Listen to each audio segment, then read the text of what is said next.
Now then, less talk, more action. The Speaker of the National Assembly is urging French lawmakers to keep it short in a special debate to get through funding for essential social security.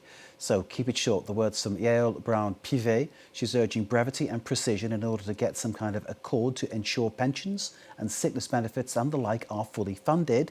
This as the budget debate is pushed back until next week.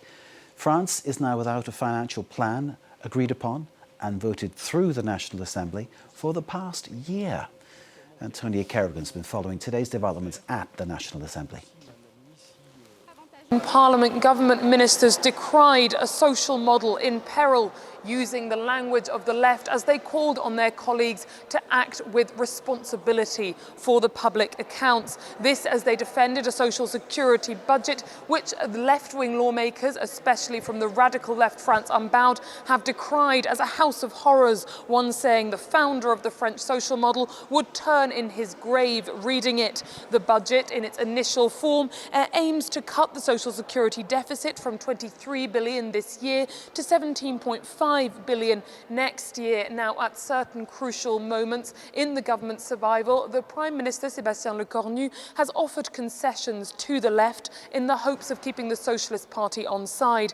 Initially, he offered to suspend the 2023 pension reform, and more recently, he suggested that the freeze of pension and benefits payouts could be withdrawn from the budget and that he could find an extra €1 billion for public hospitals. However, these concessions aren't solely in his gift, and with a broadly right-wing parliament, there's a good chance at least some of them might be rejected. Moreover, with more than 2,400 amendments to be voted on this bill between now and next Tuesday, when the overall text must be put to the vote, there's a good chance as well that Parliament may run down the clock. What happens then if Parliament fails to deliver a budget for the social security? Well, that remains to be seen. And of course, if the budget is not to either side's liking, the government could face a no confidence vote. So in a sense, all bets are off before they're even on. Antonia there from the National Assembly. We need some deeper analysis and I think maybe some simplification.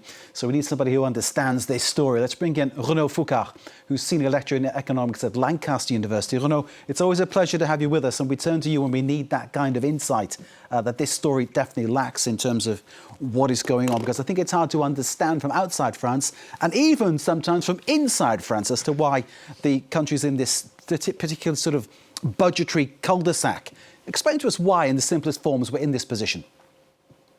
Yeah, so believe me, I'm also struggling with the timeline. But what is very clear is that the system in France, the parliamentary system, has not been built to have a lot of parties together co-building a budget. It's a system that's built on having a majority and an opposition. And the current government is surviving due to some alliances between the conservative, the centrist, and the social democrat, but they are outside of government. So they are trying to push their amendments to the budget, but they are in the middle of thousands and thousands of other amendments from the far left, from the far right. So at the same time, the Prime Minister wants to show that he's happy to make an effort because he knows that at any point the Social Democrat can pull the trigger and end his government. But at the same time, he wants to move forward. And so at the moment, what he's doing is that he's regularly giving like a little candy, a little sweet to the Social Democrats, saying, I mean, there are not little sweets, there are kind of big concessions. But at the end, there is no clear view of how they just close this budget. You cannot simply close a budget by saying, we're going to give little things in terms of cutting the freeze of pension, cutting the pension reform, etc. So we are at a time where there will be, at some point, a moment of reckoning. And this moment of reckoning, either the government goes back to the good old tradition of 49.3, so saying, this is the plan of the government, final offer, take it or leave it, but Lecornu promised not to do that, or they need to find a way to navigate for the first time ever through co-building a budget against institutions that are not made for that. And I think that's the call of Yael Brown-Pivet to say, please keep it short, let's try to do something together. 49.3. I'm reaching for my copy of the French Constitution to reassess my actual understanding of that. I've got it in my hand now, Renaud. There we go. I'll show everybody. I carry that with me just to make sure I'm clear on these things. So clearly, it seems that the Prime Minister, Sébastien Lecornu, is between a rock and a hard place here because, as you pointed out, the political stalemate is making any kind of movement on this incredibly difficult because, as we remind people, no one party in charge in the French National Assembly.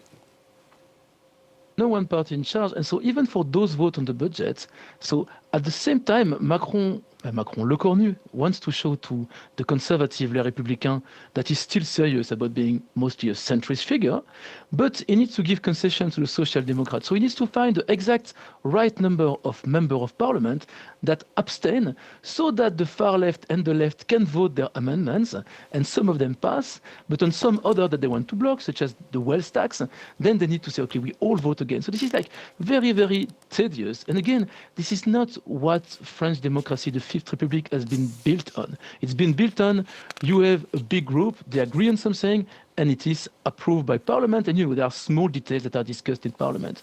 And this is, I think, the original sin of this government, is that if the Social Democrats were on board, if they were part of the government, so if there was an actual standard coalition between centrist, right-wing and Social Democrat, they could have started together by a compromise. And that compromise, they would have voted it through as one bloc.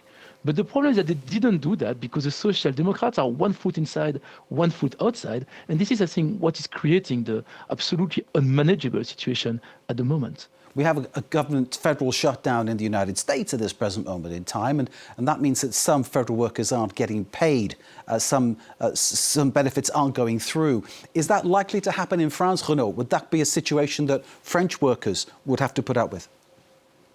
No. So the US system is a very unique one. Most democracies, parliamentary democracies, have systems in which they can postpone and say we continue just as before for a bit longer. The only problem with France is if the markets start to panic at some point and you need to have an intervention. But what you will notice is that at the moment, the market don't really seem to panic, seem to be kind of priced in that Lecornu, he has said it loud and clear. I'm not here to do anything meaningful.